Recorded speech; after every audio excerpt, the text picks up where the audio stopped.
Well, good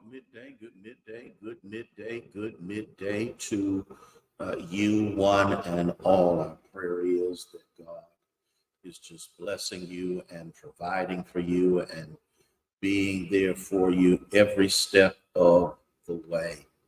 We're in a different environment right now. Got a lot going on, uh, just getting stuff done that needs to be done. Kathy, good midday to you. Thank you so much. We have Spectrum working on the phones. We got Adam and Eve flushing out the sewer systems. We just made it up in our mind that we're going to have them to come out every 4 months and just flush out everything so that we don't have any more backups in the whole building and all of that. It's an amazing thing what needs to take place. So, with that being said, I'm in the fellowship hall. Jemison, bless you for being here while they work in the office and work downstairs and work outside, work downstairs and work outside so that we can get done what needs to be done. So, we just did a little makeshift sit up so that we will be able to do that. I want to remind you as you are coming on board, if you're interested in checking out your voter status.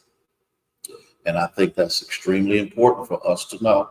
All you got to do is call 330-746-1217, trying to get the members of Union first. I have quite a few people who are scheduled for today, and we want to make sure that we do what we need to do. LaRose has purged, or the Attorney General, one of them, has purged the voting lists, and we're finding out more and more people who vote on a regular basis have been purged. LMA, Cora, Minister Faye, bless you for being here. And so we're doing what we need to do. I can't wait. I need to make sure that our people are prepared to vote. And so, again, the issue is not who you vote for. The issue is that you do vote, and that is overwhelmingly important. So we do apologize for there may be an echo or some type of whatever, but we do what we got to do. In order for you to come in to get your registration status checked, okay, you have to call 330-746-1217 and schedule an appointment. We did not want to have, and COVID is still real. It's still having an effect on people. So what we want to do was make sure there's a safe space and the appropriate time for them to be able to come in and be with us. LMA, bless your heart, Stephanie, Nancy, Ethel, Chaplain Hearns, Gladys, Gaither, Tamika, thank y'all so much for being here with us on this great midday. As a matter of fact, we'll be doing the testing to make sure that all is well in the fellowship hall. That's where we're going to be at. Okay, Brenda, Rhonda, thank y'all so much for being here with us. I'm letting you know up front that there is a possibility that there may be some interruptions because they're going to be shutting down the internet. So I'm operating off of my hotspot on my phone. And so I'm just kind of letting you know ahead of time that some things just may happen, but we're going to press toward the mark. Barbara, Linda, Sylvia, Scott, bless your heart for being here. And we're just going to do what we need to do to make sure that we be where we need to be. And I am grateful to God for so many of you who are on board with us on this great midday. Let me start by asking a question, and I know what the answer is going to be. I have absolutely no doubt what the answer is going to be. Wendy, bless you. April, good to have you here with us. Has there ever been, Sharon, bless you. Has there ever been, Serena, good to see you, dear. Has there ever been a moment in God's existence that he has failed? Has there ever been a time in God's existence that he has come short or depleted or just wasn't able to provide or supply or be or do whatever. The truth of the matter is, thank you, James, for letting us know all is well, at least for right now. Okay. And so if God is never failing, if God's resources are inexhaustible, and Saunders, bless your heart for being here, then what gets in the way of us believing that we can accomplish what seems to be the impossible with us? But Gaither, it's possible with him who resides in us. Oh gosh. I think because we have been so accustomed to churchy things that we sometimes believe that God is an external source or an external existence. And for whatever reason, we need to search him out and we need to do this and we need to, and what we fail to understand, and I hope this messes with you more than anything else, but the third person of the Godhead resides in you. The same person that stepped out into nothing, the same person, oh, Deborah, how are you? The same person who speaks into existence and maintains that which he speaks. That same third person of the Godhead resides in us. Well, now, if he's there, what's keeping us from believing that we will overcome? Have you ever found yourself in a situation that you doubted God as well as yourself? Has there ever been a moment in your life when you said, I quit? Remember, I preached about it, dealing with the fact that everybody from time to time has a Jeremiah moment when it looks as if everything is just beyond your capability. Everything is out of control. People are crazy. Everybody talking about you. Everybody doing all kind of stuff. And so it appears, hear what I'm saying? It appears, hey, Mary, how are you?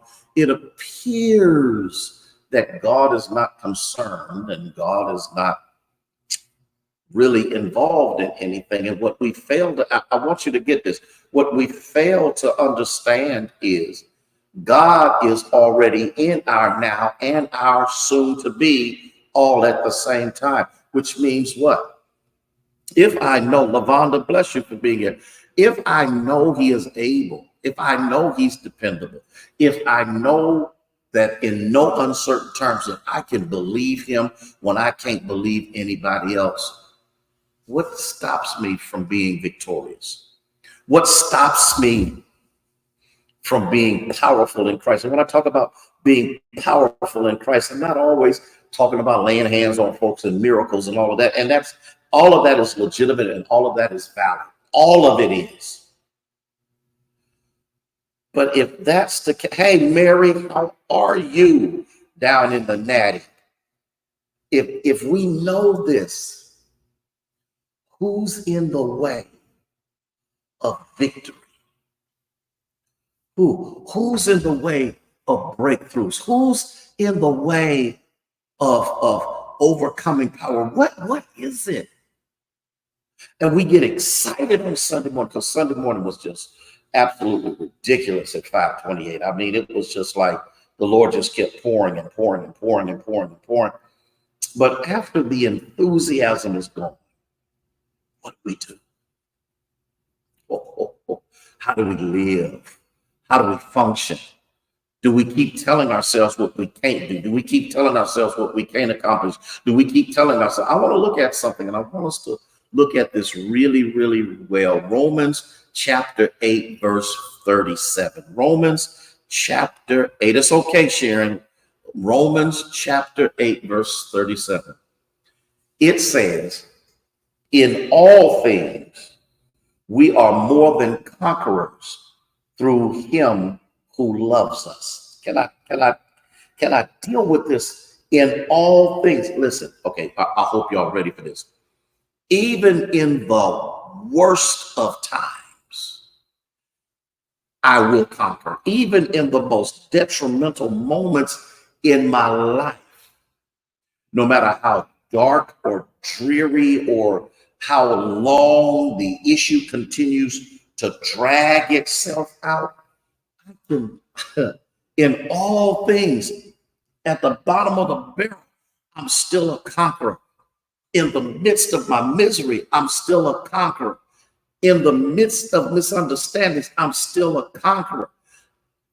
But the thing that must be understood is you must be able, Linda, to know this when nobody's teaching you. Elder James, myself, thank you for being here. Are you hearing me?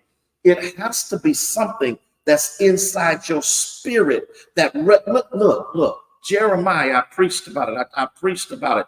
Jeremiah didn't have any encouragement. He didn't have a Bible to read. He didn't have other folk around to. If anything, everybody that was in his realm or sphere of relationships was against him.